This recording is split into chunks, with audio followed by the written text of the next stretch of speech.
L'engagement social de Josiane Balasco n'est un secret pour personne. Et la comédienne l'a encore prouvé ce samedi 3 juin. Alors qu'elle était invitée par Ophélie Meunier dans son journal Inattendu, diffusé entre 12h30 et 13h30 toutes les semaines sur RTL, la comédienne a répondu en toute franchise aux questions de la journaliste, notamment au sujet de la crise sociale qui touche l'Hexagone depuis plusieurs mois maintenant. Et qui se poursuit jusqu'à ce jour. En effet, les salariés de Disneyland Paris manifestent dans l'enceinte du parc pour demander une révalorisation salariale.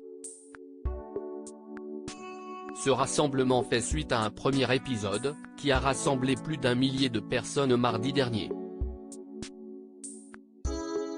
Lorsque la présentatrice lui a demandé dans quel état d'esprit elle était face aux revendications contre la réforme des retraites, l'interprète de Marie-Jo dans le film Gazon maudit, dont elle est la réalisatrice, n'a pas mâché ses mots vis-à-vis du chef de l'État.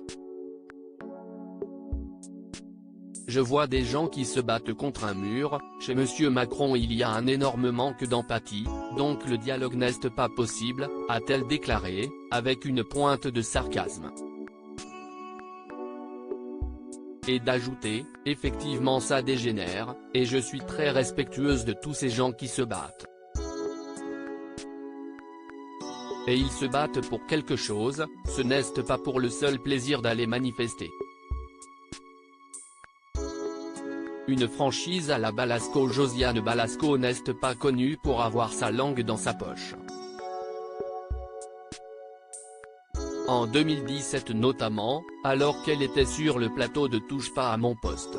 Pour faire la promotion du film Les Nouvelles Aventures de Cendrillon, la figure emblématique du cinéma français avait poussé un coup de gueule contre les inrecuptibles.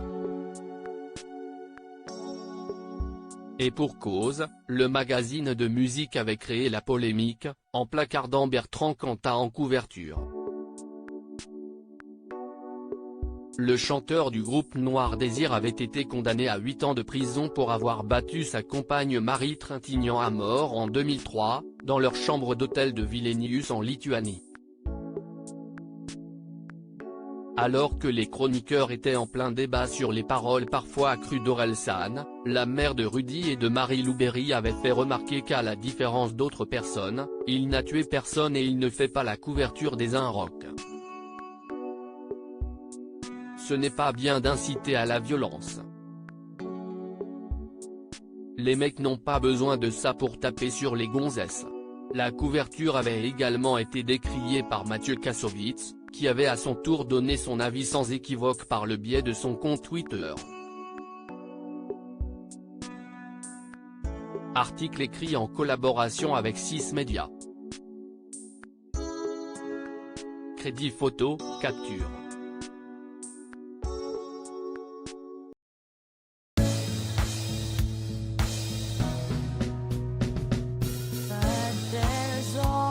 Times through the rough times I